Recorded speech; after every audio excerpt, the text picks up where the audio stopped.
তিনি প্রজ্ঞাবান। ওয়ালাইসাতিত তাওবাতু লিল্লাযিনা ইয়ামালুনাস সাইয়্যাত, ওদের তওবা কবুল হবে না। আল্লাহ বলছেন ওদের তওবা কবুল হবে না। আল্লাযিনা ইয়ামালুনাস সাইয়্যাত, যারা পাপ করতেই থাকে, গুনাহ করতেই আছে। হাত্তা আল্লাহ যেন আমাদেরকে এইভাবে ভালো মানুষ হওয়ার তৌফিক দান করেন। তওবা মানে সার্বিক জীবনে তওবা করতে, যার যেখানে খুঁত আছে, যার যেখানে ছিদ্র আছে, ছিদ্রগুলো বন্ধ করুন, তওবা করে ফিরে আসুন। গুনাহ বন্ধ করুন, তওবা করুন, আল্লাহ তৌফিক দান করেন। তওবা করলে পাবেন কি? একটি ফজিলত বলি, তওবা করলে জান্নাত পাবেন। মানে ফিরে চলে এসেছেন, যেদিকে গিয়েছিলেন ফিরে চলে এসেছেন। কোন দিকে ফিরে এসেছেন? আল্লাহর দিকে না? আল্লাহর দিকে ফিরা মানে জান্নাতের দিকে ফিরা, ঠিক না? জান্নাতের রাস্তায় যখন ফিরে চলে এসেছেন আর তারপরে চলতে লেগেছেন, তো যাবেন কোথায়? জান্নাতেই যাবেন, ঠিক না? কারণ আপনার রাস্তা তো, গন্তব্যস্থান তো ঠিক হয়ে গেছে। আপনি রাস্তা যে ভুল করেছেন, ভুল রাস্তাতে ফিরে চলে এসেছেন আপনি নিজ টার্গেটে, সুতরাং জান্নাতে যাবেন। সূরা তাহরিমের আয়াত নম্বর 8 আল্লাহ বলছেন, ইয়া আইয়ুহাল্লাযীনা আমানু তুবু ইলাল্লাহি তাওবাতান নাসুহা, ঈমানদারগণ তোমরা আল্লাহর কাছে খালেস দিলে তওবা করো, নিখুঁত নির্ভেজাল তওবা, দুনিয়াদারি তওবা নয়, দেখানো নয়, শোনানো নয়। জি, আর শরীর স্বাস্থ্য রক্ষা করো। অনেকেই ধূমপান ছাড়লো কিসের জন্য? ডাক্তার বলছে আপনার ক্যান্সারের ঝুঁকি আছে, আপনি ধূমপান করছেন, ক্যান্সার আপনার ফুসফুসে, তওবা করলাম। এইরকম তওবা নয়, দুনিয়াদারি তওবা না, আল্লাহর জন্য তওবা করতে হবে। এটি নোংরা জিনিস, সেই জন্য ছেড়ে দিলাম। তাওবাতান নাসুহা, আসা রাব্বুকুম আইয়ুকাফিরা আনকুম, তওবা করলে এক লাভ হচ্ছে তোমাদের গুনাহগুলিকে আল্লাহ মোচন করে দিবেন, গুনাহ মাফ হয়ে যাবে। তওবা করলে কি হয়ে যাবে? গুনাহ মাফ হয়ে যাবে। ওয়া ইউদখিলাকুম জান্নাত, বহু বাগান বিশিষ্ট জান্নাতে আল্লাহ দাখিল করবেন। তাহলে তওবা করলে কি পাবেন? জান্নাত পাবেন। কোরআনে কারীমের কথা। তওবা করার ক্ষেত্রে লেট করলে হবে না। লেট করে হঠাৎ করে মর্মান্তিক যখন অ্যাক্সিডেন্ট অথবা একবারে শেষ অবস্থা, হঠাৎ করে হার্ট অ্যাটাক হয়ে গেছে, আর বাঁচবো না, তখন তওবা করছি, তওবা পড়ার এই তওবা পড়া, আস্তাগফিরুল্লাহ আস্তাগফিরুল্লাহ পড়ছেন, এইটাতে কাজ হবেন না।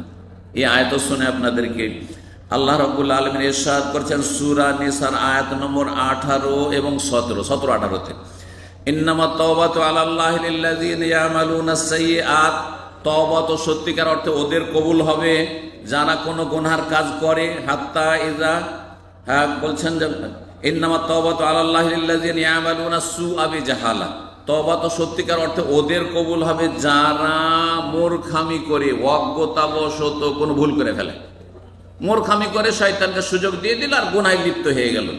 তারপরে সুম্মা ইয়াতুবুনা মিন কারীব, তারপরে সাথে সাথে তওবা করল।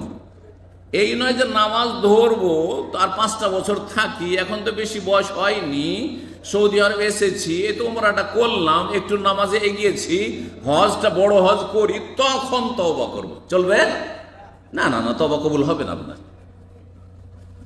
অনেক টাকা ঋণ করে এসেছি, সুতরাং এখন হারাম ছাড়লে তো 2 বছর 3 বছরও ঋণ পরিশোধ করতে পারবো না, তো একটু হারাম খাই আর সুদি কারবার করি, আর তারপরে যখন দেখবো যে আমি ঋণ মুক্ত হয়ে গেছি 2-4 বছর পরে, তখন আমি তওবা করে নেব, তওবা কবুল হবে? হবে না। কোরআনের কথা আল্লাহ বলছেন যারা অজ্ঞতাবশত কোনো ভুল করে ফেলেছে, সুম্মা ইয়াতুবুনা মিন কারীব, তারপরে কাছাকাছি সময়ে দ্রুত তওবা করে নিল, সাথে সাথে যদি তওবা করে, ফাউলাইকা ইয়াতুবুল্লাহু আলাইহিম, তাদের তওবা আল্লাহ কবুল করবে। ওয়া কানাল্লাহু আলিমান হাকীম, আল্লাহ সবকিছু জানছেন এবং তিনি প্রজ্ঞাবান। ওয়ালাইসাতিত তাওবাতু লিল্লাযিনা ইয়ামালুনাস সাইয়্যাত, ওদের তওবা কবুল হবে না। আল্লাহ বলছেন ওদের তওবা কবুল হবে না। আল্লাযিনা ইয়ামালুনাস সাইয়্যাত, যারা পাপ করতেই থাকে, গুনাহ করতেই আছে। হাত্তা ইযা হাদারা আহাদাহুমুল মউত, এমনকি মরণের মুহূর্ত ঘনিয়ে এসেছে, মারাত্মক রোগে আক্রান্ত, ডাক্তার বলছে ক্যান্সার তোমার, ডাক্তার বলছে তোমার সব ব্লক হয়ে গেছে, ডাক্তার বলছে তোমার ব্রেন স্ট্রোক হতে যাচ্ছে, তোমার এই রকমের ঝুঁকি, আর বেশি দিন বাঁচবে না তুমি, তখন তওবা করছে। আরে না, যথেষ্ট সময় ছিল চিন্তা করার, কেন এত কেন বিলম্ব? একেবারে যখন মালাকুল মউত একেবারে শেষ মুহূর্তে, তখন আর তওবা কবুল হবে না। যদি অসুস্থ অবস্থাতেও কেউ যদি তওবা করে, তওবা কবুল হওয়ার চান্স আছে, কিন্তু সেই তওবার কোয়ালিটি অত ভালো না। আর যখন একেবারে মালাকুল মউত চলে এসছে 2-4-5 মিনিটের মধ্যে, এখন রূহ চলে যাবে শরীর থেকে বেরিয়ে, আর আযাবের ফেরেশতাদেরকে দেখে ফেলেছে, তখন যারা তওবা করে তাদের তওবা কবুল হয়নি, তখন তওবা দরজা বন্ধ হয়ে যায়। হাদিসে রয়েছে তওবা দরজা তখন বন্ধ হয়ে যায়, কোরআনে কারীমেও রয়েছে। মরণ আসার সময়, মরণ যখন চলে এসছে, তখন যদি বলে ইন্নী তুবতু আন, আমি এখন তওবা করছি, তাহলে আল্লাহ ও তওবা কবুল করবে না। ওয়ালাল্লাযিনা ইয়ামুতুনা ওয়া হুম কুফার, যারা কাফের হয়ে মারা গেছে, নাস্তিক হয়ে মারা গেছে, হ্যাঁ নাস্তিক হয়ে মারা গেছে, কাফের হয়ে মারা গেছে, ইসলামে বিশ্বাসী ছিল না, হ্যাঁ তাদের হিন্দু সংস্কৃতিতে বিশ্বাস ছিল, খ্রিস্টান ধর্মে বিশ্বাস ছিল, হ্যাঁ আল্লাহ পরকাল বলে কোন বিশ্বাস ছিল না, মারা গেছে, ওদের জানাজা সারা দেশের সমস্ত মানুষ পড়লেও মাফ হবে না, এত সোজা নয়। এবং কোন মুসলিমের জেনে শুনে কোন নাস্তিকের জানাজা পড়া জায়েজ নয়, হারাম যে কোন নাস্তিক বেদিনে জানাজা পড়বেন, যে আল্লাহ পরকালে বিশ্বাসী নয়, সেটা সুস্পষ্ট। আল্লাহ হেদায়েত দান করুন। তওবা করলে দুনিয়ারও ফায়দা আছে। সূরা নূহে, সূরা হুদে সে ফায়দাগুলি, হুদ আলাইহিস সালামের ভাষায় যখন তিনি তার জাতিকে হেদায়েত করছিলেন তখন বলেছেন, এবং নূহ আলাইহিস সালাম 950 বছর জাতিকে হেদায়েত করেছেন, তখনকার মানুষরা 1000 বছরের বেশি বাঁচত।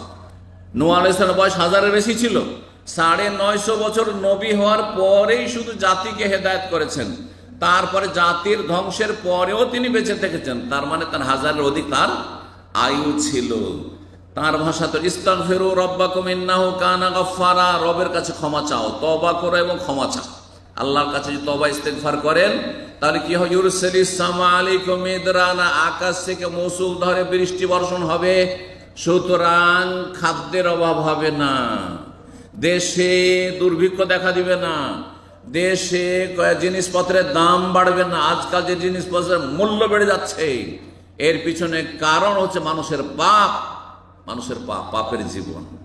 কোন সরকারের উপর দোষ দিয়ে লাভ নাই, সরকারের কোনো ক্ষমতাই নেই, সমস্ত স্তরের মানুষের পাপের কারণে দ্রব্যমূল্য বৃদ্ধি হয়েছে এবং দেশে অভাব দেখা দিয়েছে, হ্যাঁ পরিবারে অভাব দেখা দিয়েছে, সমাজে অভাব দেখা দিয়েছে, পকেটে টান পড়েছে, আপনার রুজি চলে যাচ্ছে, আপনার চাকরি চলে যাচ্ছে, আপনার সুস্থতা চলে যাচ্ছে, আপনি অসুস্থ হয়ে যাচ্ছেন, কিসের জন্য?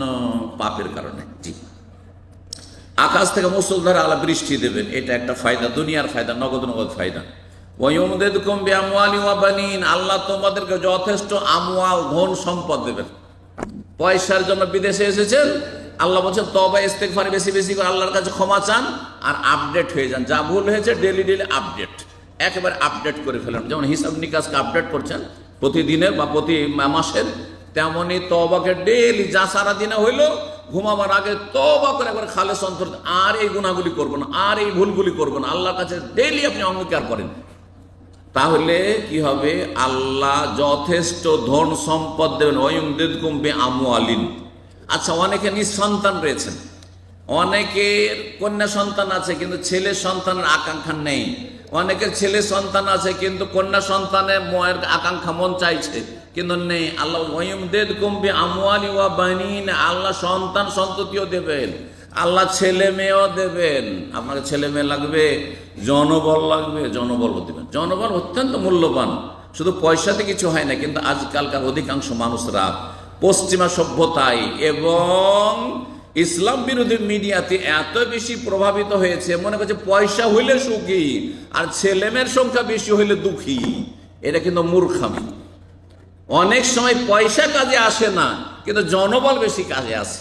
আপনার 5টা ছেলে আছে, 10টা ছেলে মেয়ে আছে, ওরাই কাজে আসে। অনেক সময় মেয়ে ছেলের চাইতে বেশি কাজে আসে, অনেক সময় নিজের ছেলের চাইতে বেশি জামাই বেশি কাছে আসে। আপনার মেয়ের ওয়াসিলাই না ভালো জামাইটা পেয়েছিলেন আপনি। সুতরাং কখনো আপনারা কোনো জিনিস সম্পর্কে, কোনো নিয়ামত সম্পর্কে এটা অবহেলা করবেন না, আর মনে করবেন না যে এই নিয়ামত আমাদের প্রয়োজন নেই। আল্লাহর সবগুলি নিয়ামত।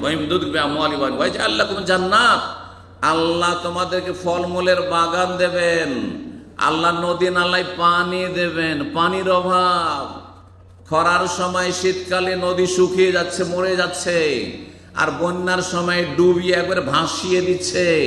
সুতরাং পাশের প্রতিবেশীদের কাছে আমাদেরকে দ্বারস্থ হইতে হচ্ছে না, না ওইসব প্রয়োজন নেই। আল্লাহ বলছেন মানুষের দ্বারস্থ হইও না, তওবা ইস্তেগফার করো। ওয়াজআল লাকুম জান্নাতি ওয়াজআল লাকুম আনহারা, নদী নালা আল্লাহ প্রবাহিত করবেন, নদী নালায় পানির কোনো অভাব থাকবে না। আল্লাহকে রাজি করেন, আল্লাহকে খুশি করেন। আল্লাহ যেন আমাদের সকলকে তৌফিক দান করেন। সূরা হুদের 52-তে তওবার ফজিলত ফায়দা সম্পর্কে বলছেন আল্লাহ আরেকটি কথা অতিরিক্ত, ওয়ায়াজিদকুম কুওয়াতান ইলা কুওয়াতিকুম, তোমাদের যতটা শক্তি আছে আরো বেশি তোমাদের শক্তি বৃদ্ধি করবেন। ব্যক্তি জীবনে শারীরিক শক্তি যতটা আছে আল্লাহ শরীরকে সুস্থ রাখবেন, মানসিক শক্তি যতটা আছে আল্লাহ মেন্টাল দিক থেকে মানসিক দিক থেকে আরো ভালো রাখবেন, এলেম বিদ্যা বুদ্ধি যতটা আছে তার চাইতে বেশি আল্লাহ শক্তিশালী করবেন, পারিবারিক যতটা শক্তি আছে তার চাইতে বেশি আল্লাহ দেবেন, সামাজিক বা রাষ্ট্রীয় যতটা শক্তি আছে মুসলিম দেশগুলির তার চাইতে বেশি আল্লাহ শক্তিশালী করবেন যদি কি করে তওবা ইস্তেগফার করে, তওবা ইস্তেগফার করে। আল্লাহ বলছেন ইয়া কওমে, হুদ আলাইহিস সালাম নিজের জাতীয়, হে সম্প্রদায়, ইস্তাগফিরু রাব্বাকুম সুম্মা তুবু ইলাইহি, রবের কাছে ক্ষমা চাও, ইস্তেগফার পড়ো, আস্তাগফিরুল্লাহ ওয়া আতুবু ইলাইহি, আর ওয়াতুবু ইলাইহি তওবা করো। ইউরসিলিস সামা আলাইকুম মিদরারান, আকাশ থেকে মুষলধারে বৃষ্টি দেবেন, ওয়া ইয়াজিদকুম কুওয়াতান ইলা কুওয়াতিকুম, তোমাদের শক্তি আরো বেশি বৃদ্ধি করবেন, শক্তি আরো বেশি বৃদ্ধি করবেন।